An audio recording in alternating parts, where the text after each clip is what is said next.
land of extremes. Wealth and poverty walk side by side.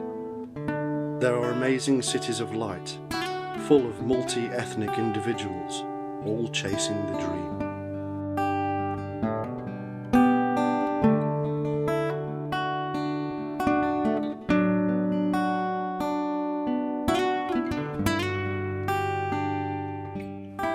Wild frontiers of natural beauty and danger.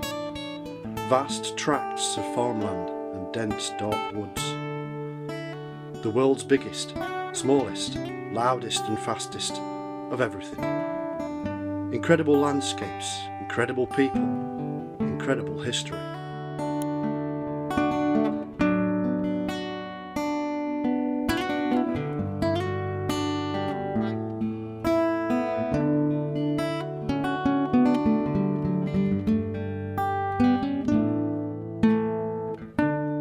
America is the home of the brave and free, a place where freedom of speech, thought, religion and politics are espoused and held dear. Or is it?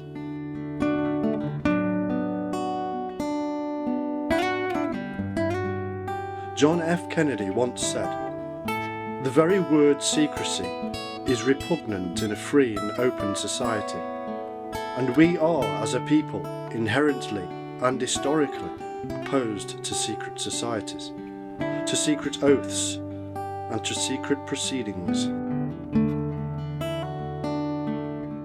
But is this really the truth? Is America the nation the result of just a series of events?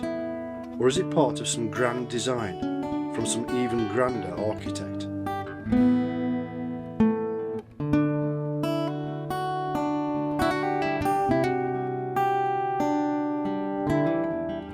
Is the history of the modern United States of America exactly as taught in schools? Or is there a secret?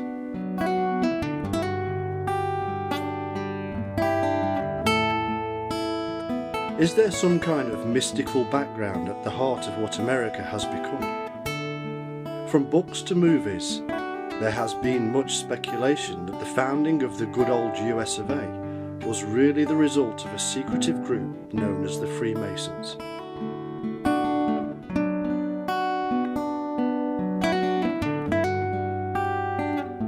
If it is true that the United States of America was formed with and by a backbone of lodge members, then it is also true that the entire world is influenced by them.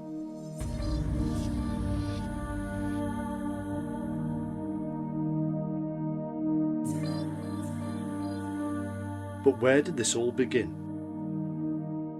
The oldest known and verified Masonic work is the Halliwell manuscript, which dates from around 1390. In this work, it is stated that the craft of Masonry began with Euclid in Egypt and eventually arrived in England during the reign of King Athelstan. The Cook manuscript from a similar period links Masonry to the children of Israel while still in Egypt. This is a myth concocted to link Freemasonry to the children of God.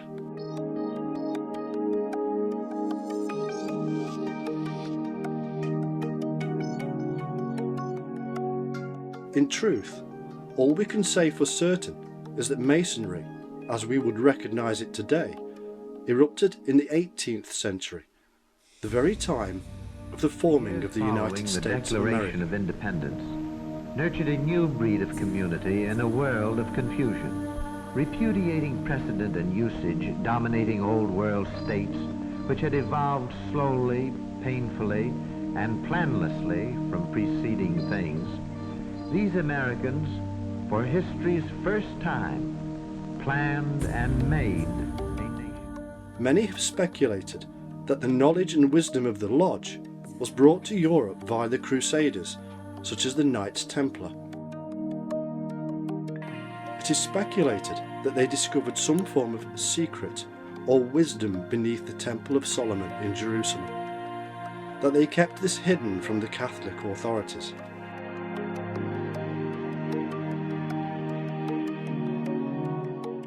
Some have said this knowledge was of the child of Jesus, in that his bloodline was special, giving rise to the royalty of Europe.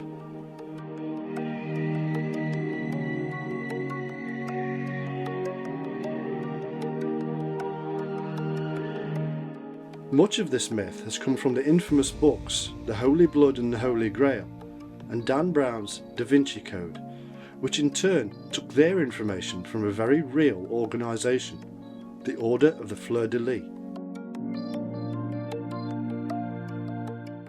whose list of past masters mirrors that of the secretive and highly fictional Priory of Sion. Members of the Order of the Fleur-de-Lis spent time hunting out the burial site of Mary Magdalene in southern France, and many were and are Freemasons.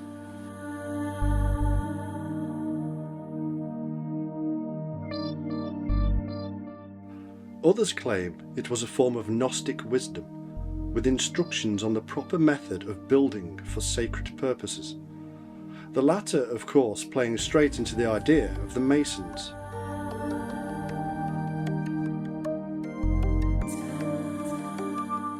Whatever the truth, the sacred geometry used for hundreds of years in buildings across Europe can indeed be traced back to civilizations such as those of Egypt. They are the same because sacred geometry is something discovered in nature, not created by man.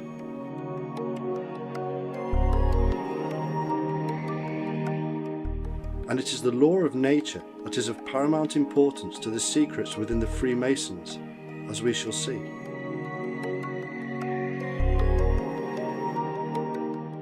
Cloaked within these Catholic orders, the wisdom of Egypt was supposedly passed on from generation to generation, slowly forming into a structure that was finally written down in the 18th century.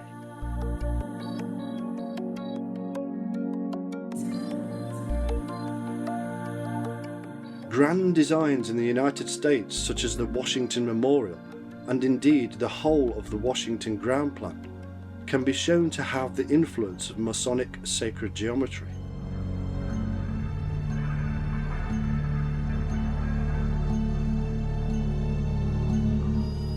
But does this mean the Knights Templar really discovered this wisdom, and that eventually gave rise to the secretive institution called the Freemasons? What we do know is this: it was not and never has been an institution for the ordinary man. Regardless of what modern Freemasons believe, the leaders from the very beginning were royalty, knights, heads of religion, leaders of industry, officers in the military, government ministers or civil servants. In short, they were always and still are highly influential people. And it is these people who ruled the various factions on both sides in the early formations of the USA. I do solemnly swear that I will faithfully execute the office of President of the United States and will, to the best of my ability, preserve, protect, and defend the Constitution of the United States.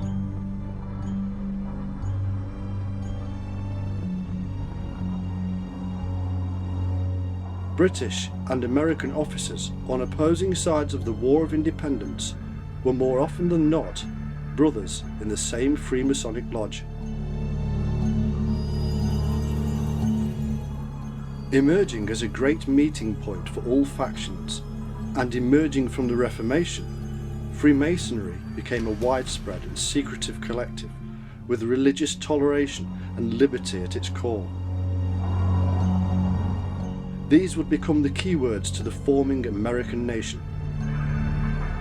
The measure of any action is the sentiment from which it springs.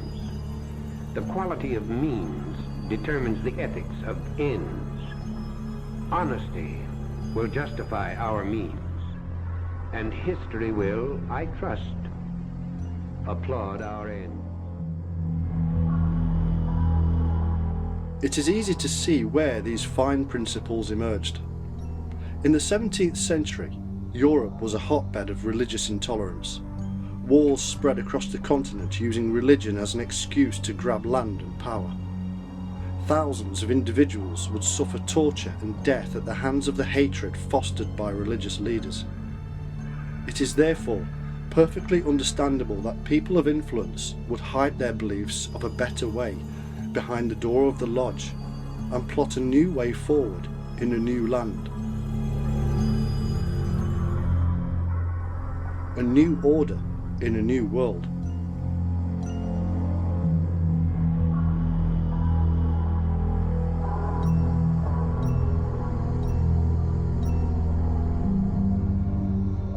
Believing in truth as truth, they ruled out no religious text, for all, they said, contained wisdom.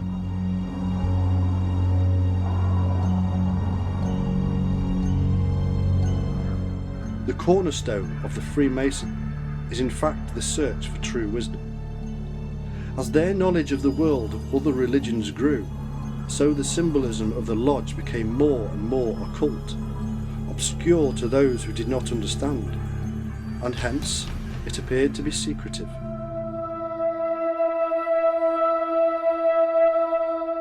All-seeing eyes, pentagrams, pyramids, pillars, orbs, and more, all became recognisable as Freemasonic images the world over. In a land far away from war-torn and intolerant Europe, the Freemasons were free to spread their ideas, and it quickly grew in strength and stature. The core beliefs of tolerance swiftly found its way into the politics of the land. George Washington, first in war, first in peace. His grateful countrymen called him to be their first president.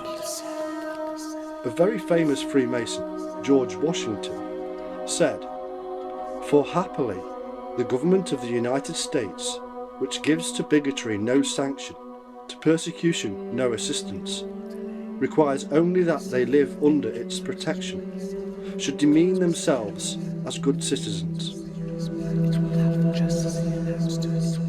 What Washington was saying here is a Freemasonic principle, that this brand new nation did not just recognise and understand minority religions, but accepted its people as equals.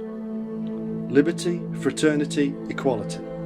The very words that Freemasons of Europe would raise up in the newly freed France.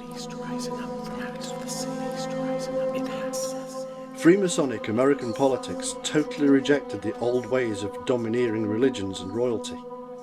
Their way, they claimed, was a free republic of equal citizens, whilst all the time maintaining their positions in high places.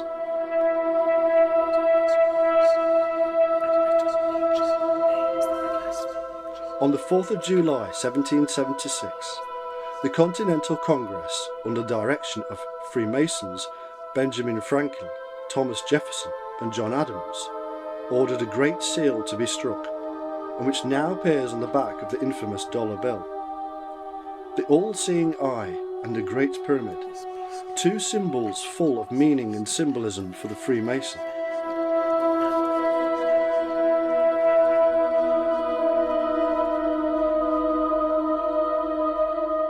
Beneath the pyramid were placed the Latin words that translate roughly as, "God smiles on our new order of the ages." It was the final statement that the Freemasons had succeeded in freeing themselves of the past hatred and intolerance of continental Europe, and were to make their New Jerusalem on these new shores. The years following the Declaration of Independence nurtured a new breed of community in a world of confusion, repudiating precedent and usage dominating old world states which had evolved slowly, painfully, and planlessly from preceding things. These Americans, for history's first time, planned and made a nation. And then in New York, the old world was left behind, and a new world order was to emerge and influence every continent on the globe. The question is, did the founding Freemasonic fathers realise what they were creating? Did they know the United States of America would emerge as a dominating world power, a country of millions with wealth beyond the imagination of many in the world? The answer is yes, they did.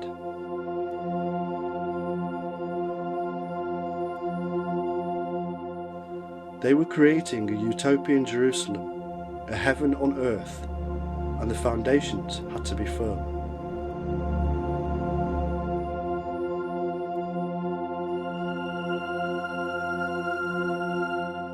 To their very core, they realised this, and that is why such amazing efforts were taken to empower the people with a certain amount of freedom and democracy.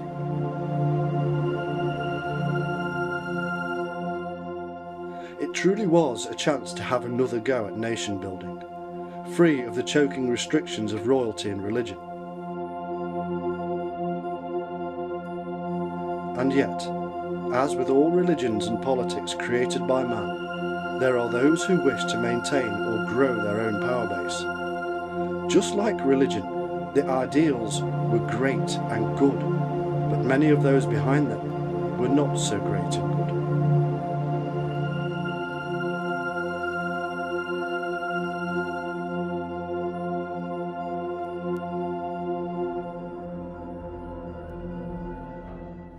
Across the world, Freemasons were already dividing into factions, and the same is true of those in America. In 1733, the provincial Grand Master of all North America, Henry Price, granted a charter to a group of Freemasons in Boston. A most auspicious day for the Freemasons, as it was for the Knights Templar and the Knights of Malta, the 24th of June, St. John's Day, and this new lodge was to be known as St. John's Lodge.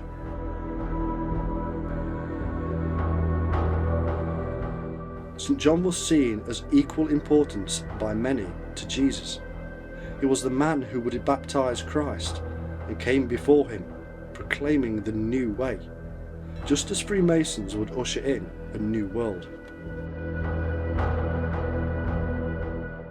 Lodges were created from 1715 onwards across the states, with infamous names such as Benjamin Franklin helping to steer the course.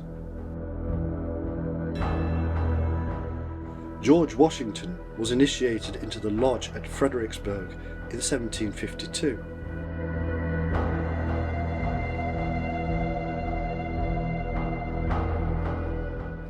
In Boston, illustrious names such as Paul Revere and Joseph Warren would be the Freemasons who started a famous revolutionary Tea Party.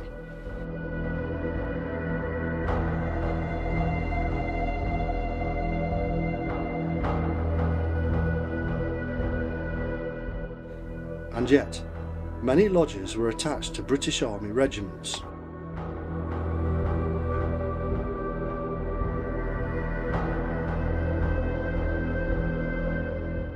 Many believe that an entire nation arose to fight off the tyranny of the British, but this is not the entire truth. 38% of colonists were either neutral or supported the Crown of Great Britain.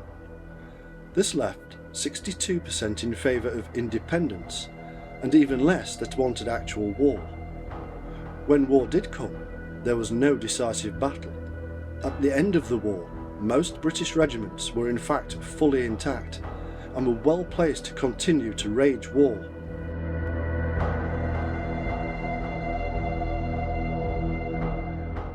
Instead, the history simply shows an end, as if everybody had become weary.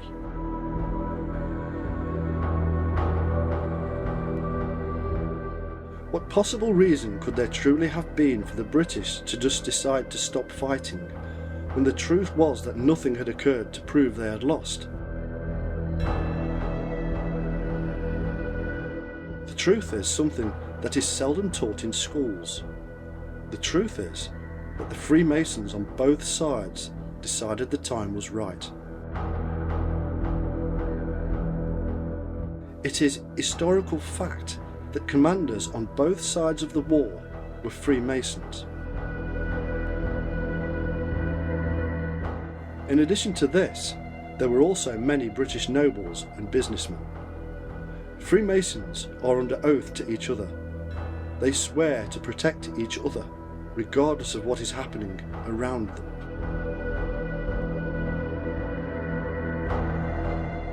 Penalties for not doing so were severe. It was a matter of honour among brothers that they should not fight. A moral dilemma was very apparent on both sides. If we ignore the battles between the common soldiers, we discover many nobles and men of high rank not engaging in extremes, and even coming to the aid of brothers on opposing forces. This kind of dilemma would and did create a stalemate.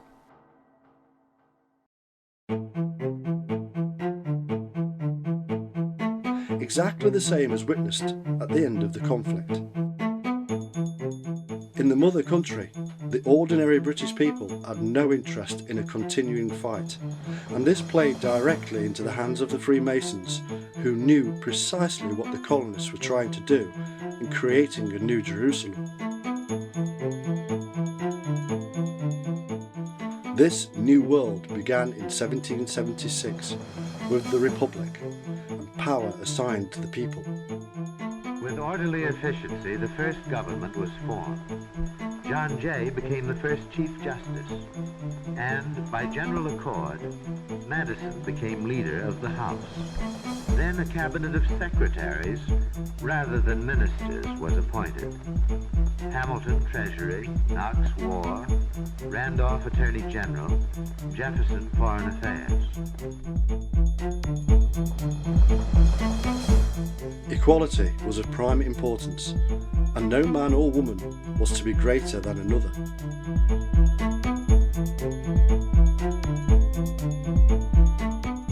The government of the USA was a mirror of the Lodge.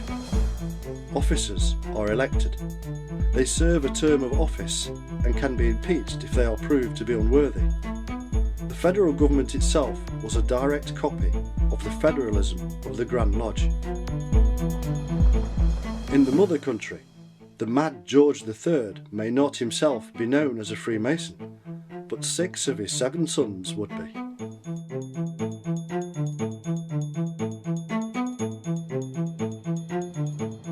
The dice cast by the secret brothers changed the face of the world.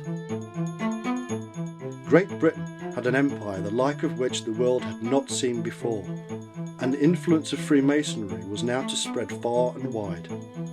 Later so-called revolutions, such as the one we call the First World War, would see the collapse of monarchs across Europe and the rise of Freemasonic power.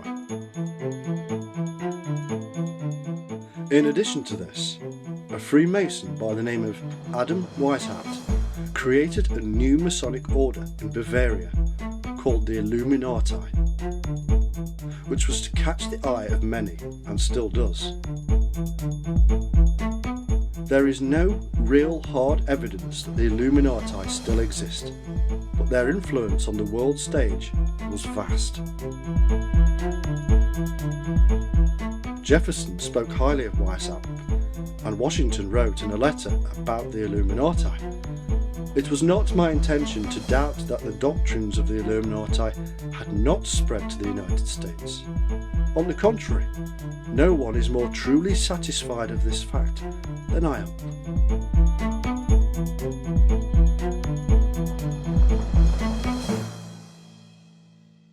This is clear evidence that this highly secret group had in fact spread into the USA.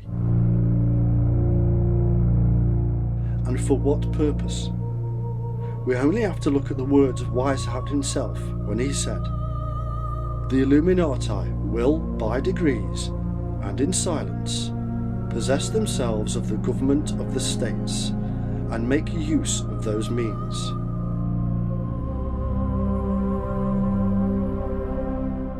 And what use? The stated purpose of this secret society within a secret society was to bring down all forms of government and religion in order to make everyone equal.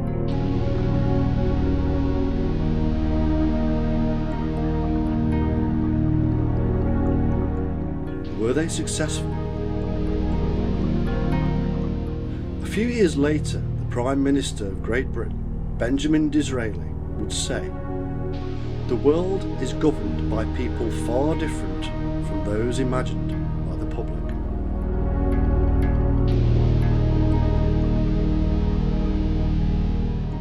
A famous statement by the Illuminati reveals why history can often be confusing, why sometimes it appears there are two sides when in truth there is only one end result already planned.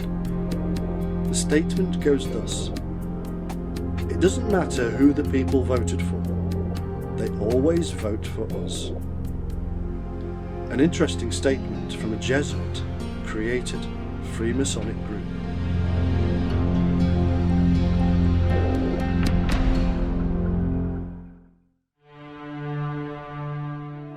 In 1782, a great gathering of Freemasons and related secret societies was convened at a Rothschild estate in Wilhelmsbad.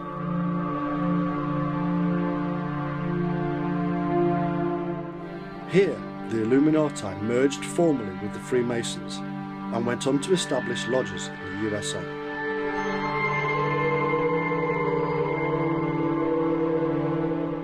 From these lodges came a great many future American leaders.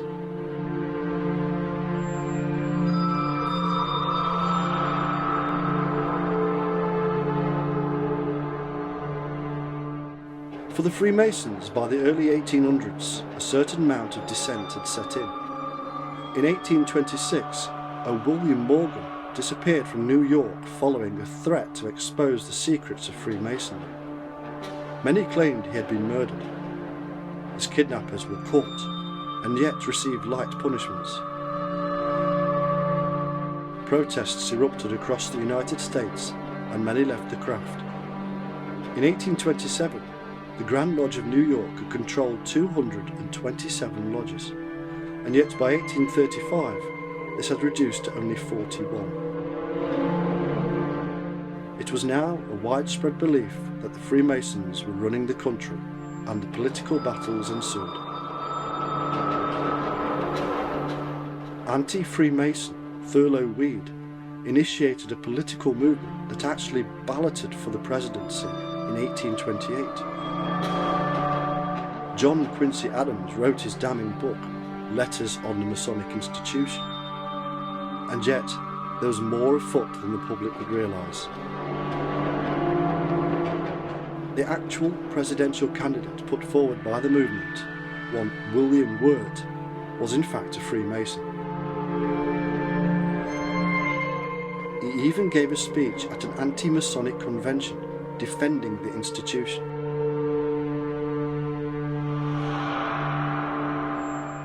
Within 3 years, the party disbanded. The public had lost interest, and slavery was the new battleground. 19th century political spin doctors had done their job well. Behind the scenes and out of public gaze, the same old Freemasonic guard carried on running the nation.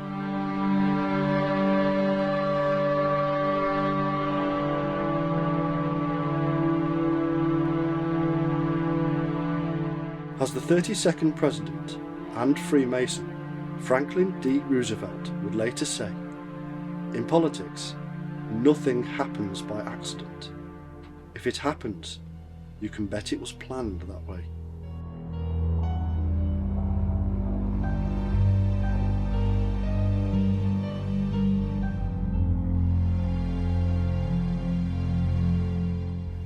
Patience is a virtue, and by 1850, Freemasonry was on the increase again. It grew from 66,000 members to over 200,000, with 5,000 lodges nationwide. By the time of the American Civil War, it was so widespread that both sides in the conflict were often seen to join in lodges together.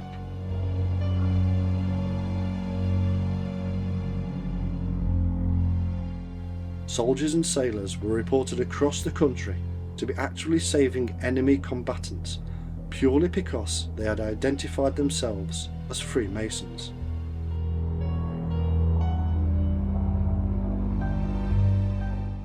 special treatment was meted out to Masonic prisoners of war, and even special burials during battles for brothers regardless on whose side they had fought.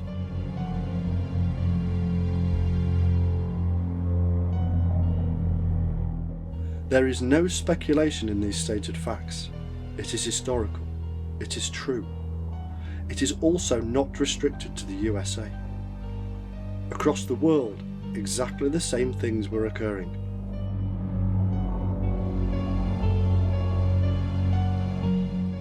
Conflicts created for whatever purpose were throwing brothers against brothers, and yet they were meeting and greeting at lodges in the moments of respite.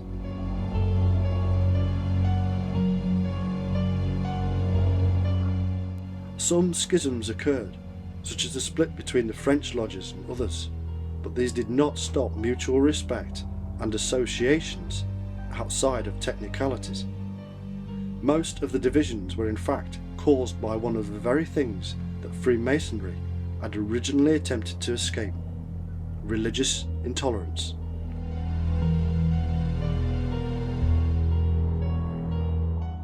It is to religion that we now turn.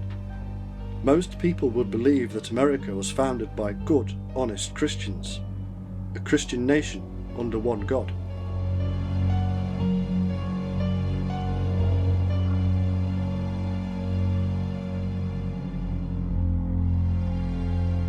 Following statement is from a book entitled A History of the York and Scottish Rites of Freemasonry by Henry R. Evans. Into Freemasonry have been poured the iridations of the mystical schools of antiquity. Particularly is this so in the high degrees of the order, such as the Scottish Rite, where undeniable traces of Kabbalism, Neoplatonism, Rosicrucianism, and other mystical cults are plainly discernible. I do not personally contend that Freemasonry is the direct descendant of the mysteries, but that our ritual makers of the higher degrees have copied the ancient ceremonies of initiation so far as the knowledge of those ceremonies exists.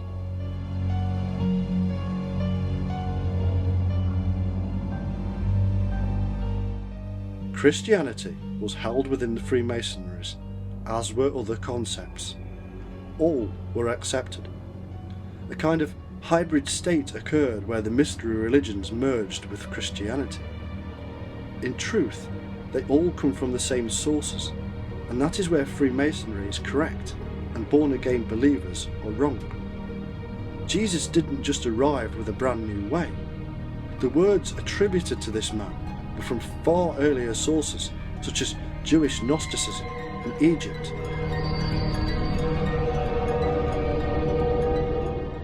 The knowledge built up over time by the Freemasons has in fact brought them into conflict with modern-day born-again Christians who see them as the devil's own.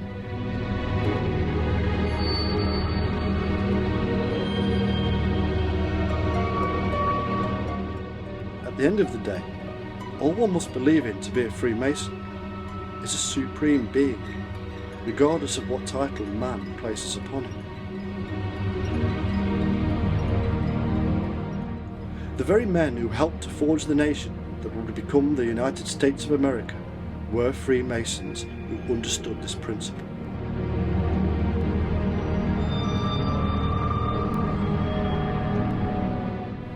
They fought on both sides of political and physical battles whilst maintaining allegiance to the Brotherhood. Benjamin Franklin, John Claypool, Ethan Allen, John Hancock, Thomas Jefferson, John Paul Jones, Paul Revere, Thomas Paine, and George Washington were but a few linked with the lodge.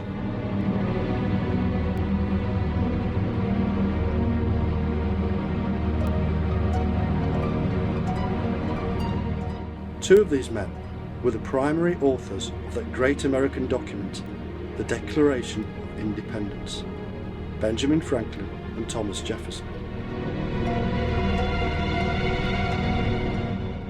And what of the Constitution? 28 of the 40 who signed the document were known or possible Freemasons. I have watched that Constitution growing like a tree from first the sprout planted by Samuel Adams and his correspondence committees, and then the united action of the Association of 1774. In the history of this nation, there is deserved an honorable page for that association. That was the trunk. And those articles were the trunk's first branches, and then the branches lifted up and spread into a sturdy tree of liberty with shade enough for all.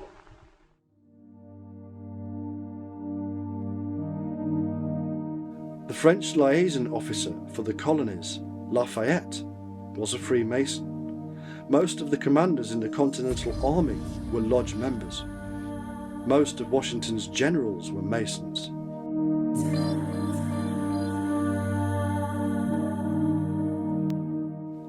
Indeed, the Boston Tea Party was organised by Freemasons in a tavern called the Green Dragon. It was also known as the Freemasons' Arms.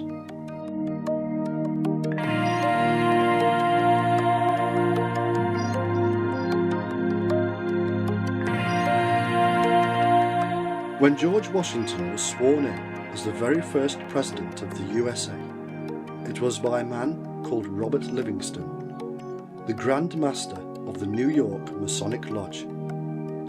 His hand rested on a Bible taken from the lodge itself. He was surrounded by lodge members. There was no secrecy.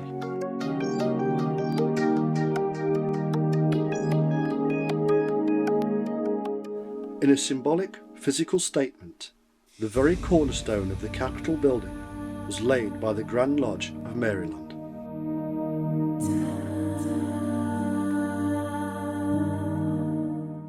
As we can see, the forging of America was by the Freemasons. Some stand out more than others.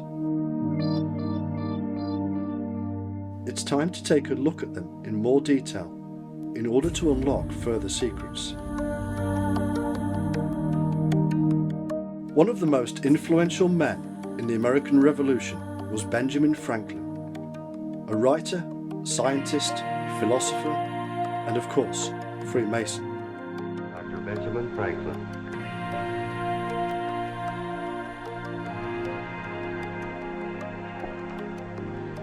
Mr. President.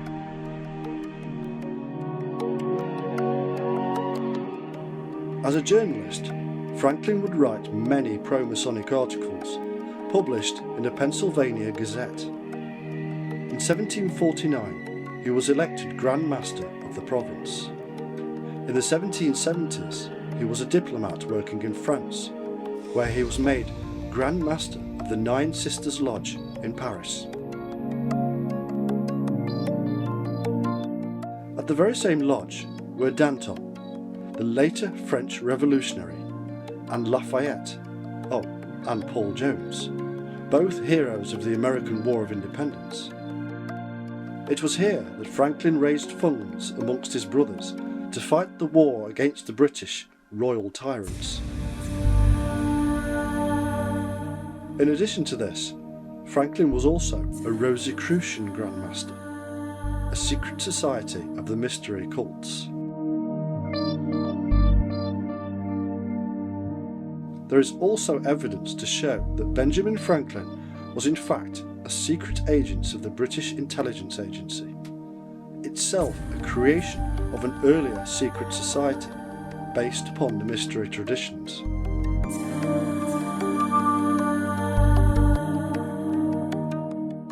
In London, he worked with Sir Francis Dashwood, the Chancellor of the Exchequer, who founded a secret order known as the Hellfire Club.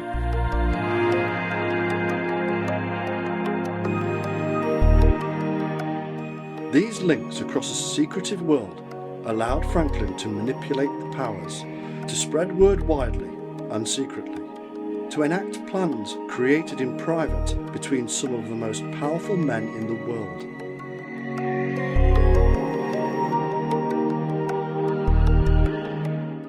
Revolution does not just happen, it is in fact planned, and masses cajoled into behaving as desired. Thomas Jefferson, a Freemason, actually explained in his preface to the Declaration of Independence what Franklin's and the Freemasons were actually doing.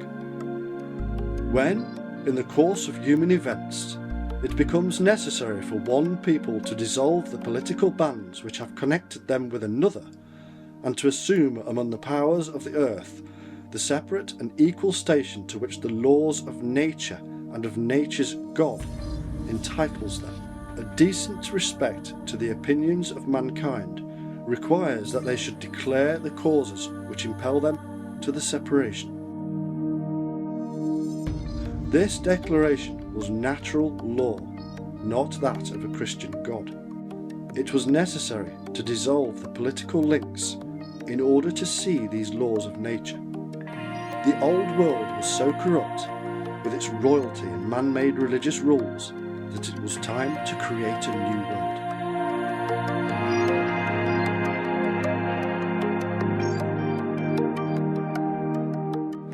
The capital, Washington, was laid out according to Masonic principles and sacred geometry, adjusted by George Washington and Jefferson to ensure that it was correct in every element.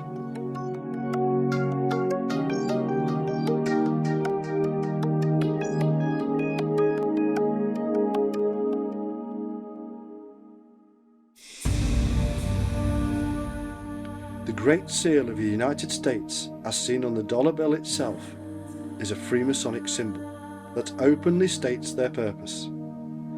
The unfinished pyramid is the Masonic trestle board, explaining the task ahead of completion is a Freemasonic role.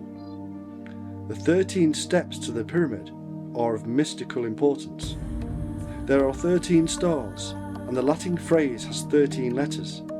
The eagle clutches 13 olive leaves and berries, and 13 arrows. What is the significance? It derives from Genesis and is a nod to the 13th tribe of Israel, that of Manasseh, whose symbols were an olive branch and a bundle of arrows, peace and war in balance.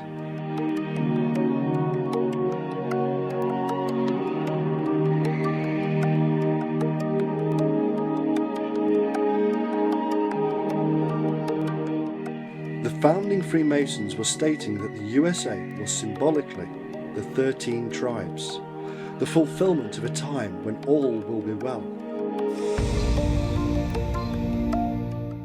when all nations will come together in one land. Hard-fought freedom for all, equality, fraternity, liberty.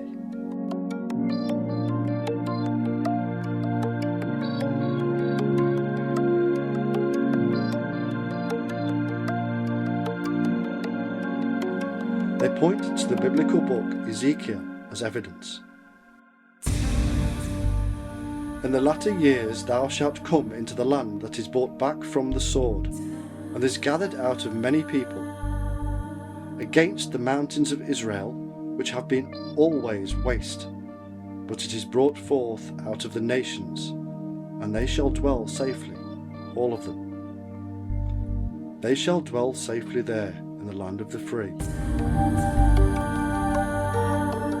The eagle itself is evidence for this, for it is biblically the destroyer of serpents. The all-seeing eye is that of the Freemasons, and their grand architect, all-seeing all over the world.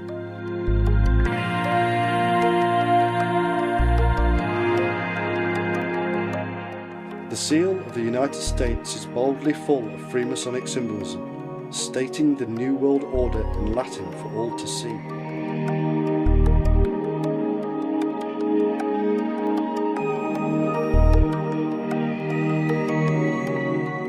They make no apology for it, and why should they?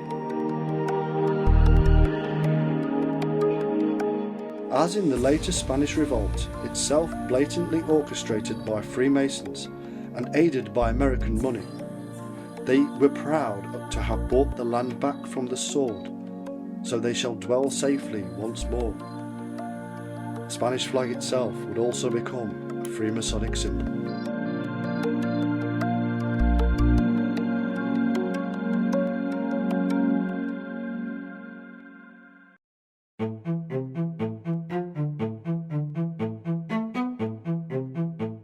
The 33rd Vice President of America, Henry Wallace, was a Freemason who openly explained what the symbolism was really about.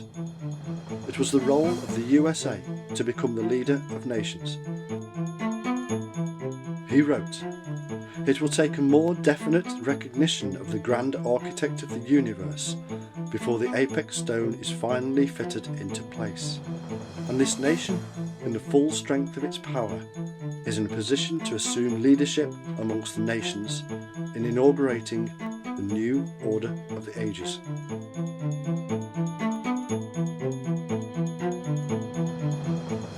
The question is this: if these leaders of men are so sure that the USA is the new Jerusalem, here to bring in a new age and lead the world, then what are they doing to ensure this actually happens? Religion is a powerful thing. People will go to their deaths for it. Politics, not quite so powerful. Bringing such religious power into politics is no different to the bishops of Europe wielding their power over the people. Surely, religion, whether Christianity or belief in a supreme being or grand architect, should be kept out of politics altogether.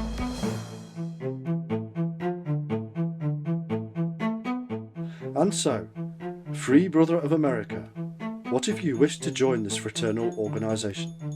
How would you begin? And does this give us any insight?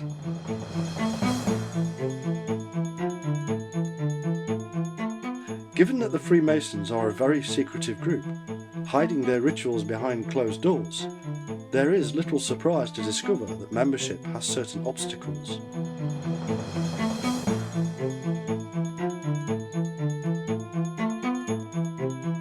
Firstly, in order to be considered, a petition must be raised by 2 lodge members.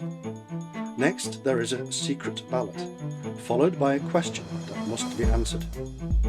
Does the candidate believe in God? If the answer is no, then they are refused.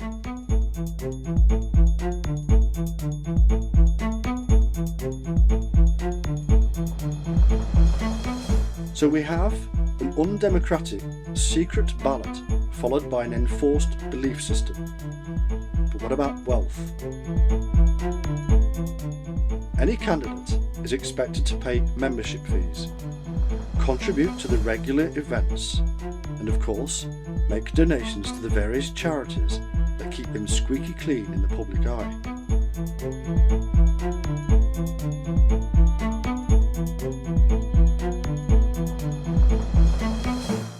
Once you have managed to get through a secret ballot and lied about believing in God, raised enough money and shaken enough hands, you become an entered apprentice.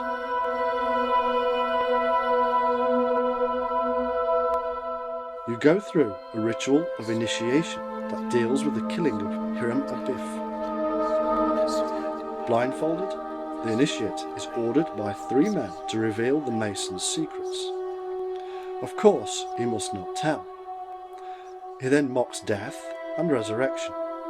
The old man, like the old world, is dead, and a new man arises.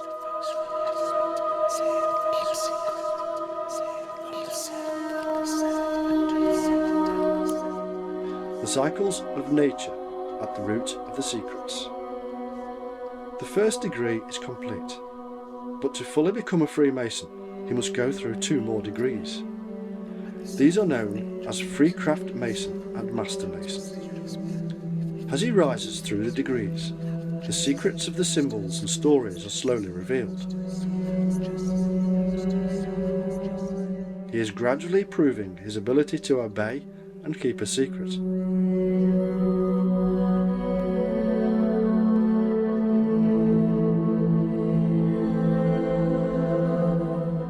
The next step is to aspire to the supreme order of the Holy Royal Arch.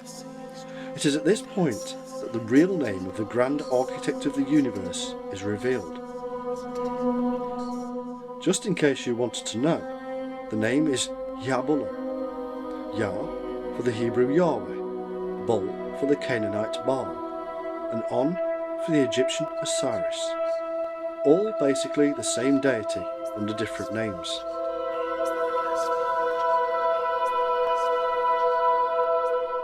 So what becomes of you should you reveal the secrets? It all depends upon the level you have attained. An apprentice would have his tongue torn out, a free craft would lose his heart, and a master his bowels removed.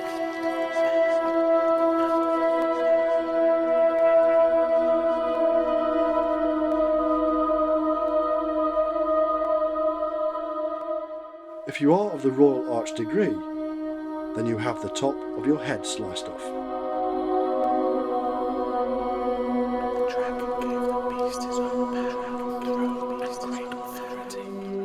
Although different factions of Freemasons do things in slightly different ways, there are in general 33 degrees in total, with only the absolutely most committed and secretive attaining the 33rd degree.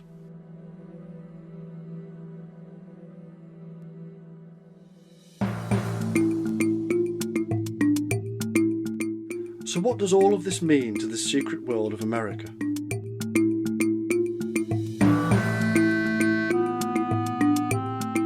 As it stands today, there are over 15,000 lodges in the USA.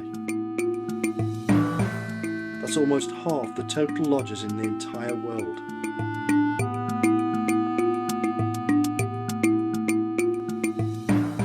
There are 3 million members. That's more than half the total of those in the world. The majority of those members are active community leaders, whether business, banking, law, religion, media, or politics.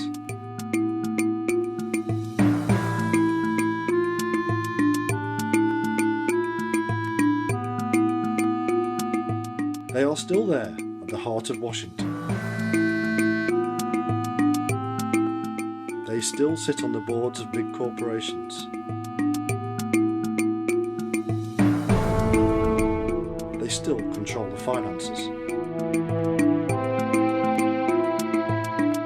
This land that steers the hearts and minds of billions through movies, media, politics and money was influenced from the very beginning by a sincere group of men fleeing tyranny and hoping for a new world.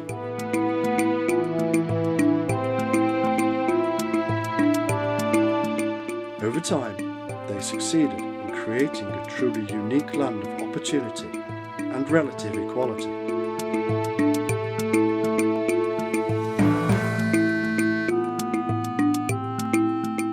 Over time, they have influenced the world and played many games of revolution to assist brothers in far-off lands achieve the same.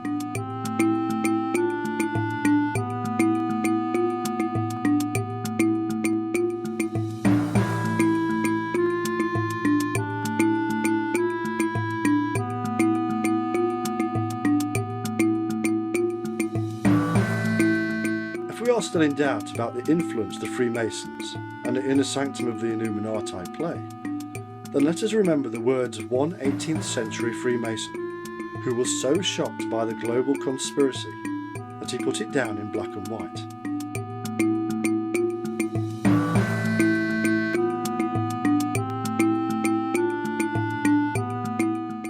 John Robinson, a professor of philosophy at Edinburgh University, so disliked the purposes of the Illuminati that he said, "An association has been formed for the express purpose of rooting out all the religious establishments and overturning all the existing governments. The leaders would rule the world with uncontrollable power, while all the rest would be employed as tools of the ambition of their unknown superiors."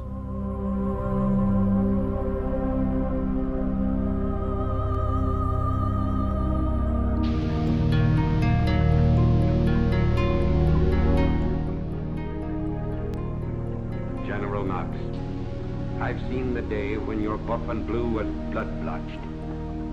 That John Adams might become the first vice president of these United States. And you, James Madison, our children's children will remember you And you, Alex Hamilton. And you, John Jay. And you, Mr. Randolph.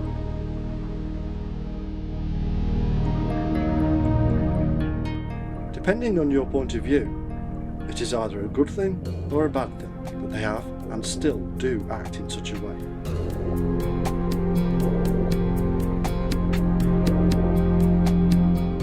But I would say that ultimately it is not democracy to have a secret organisation at the heart of government, religion and a powerful business world.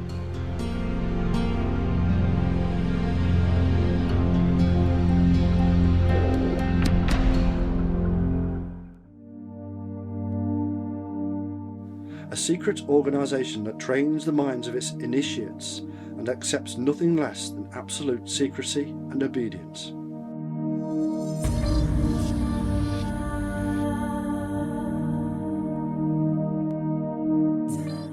An organisation that can be proven to have fostered violent revolution across the globe.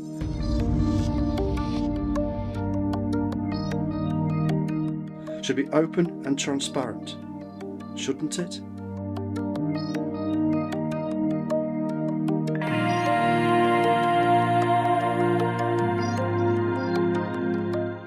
The Americans declare that all men are created equal, with unalienable rights to life, liberty, and the pursuit of happiness. It is evident that these are very questionable statements. Men are not born equal. Men are not born free. These statements are so manifestly false that it is impossible to believe that the men who made them believed in them. Such truths are beyond the understanding of minds lacking imagination, and must, perforce, be denied by designing dictation. We declare that unhampered intellect is the natural state decreed by man's creator. They oppose a most unnatural state, a hampering social net decreed by man's stupidity. A net which may enmesh but cannot stifle fundamental truths which confound archaic systems that degrade the individual in exaltation of the state. From those truths springs the American concept of liberty. This is the heritage which is America, a heritage drawn from many peoples, all of whom had one purpose: to build for themselves and their children a land of freedom from oppression and prejudice.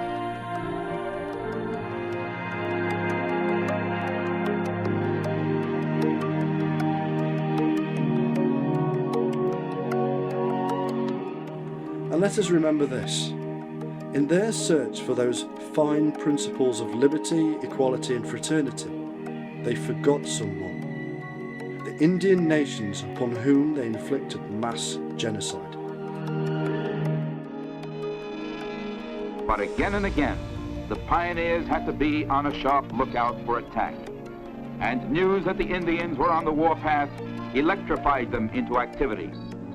Their struggle for survival against the Indians was never ending. They were a relentless enemy who resented the coming of the white settlers. They fought tooth and nail for every foot of ground and gave way slowly, exacting a terrible toll. Just as hard as the Indians fought, so did the pioneers who needed the land for their families and for freedom.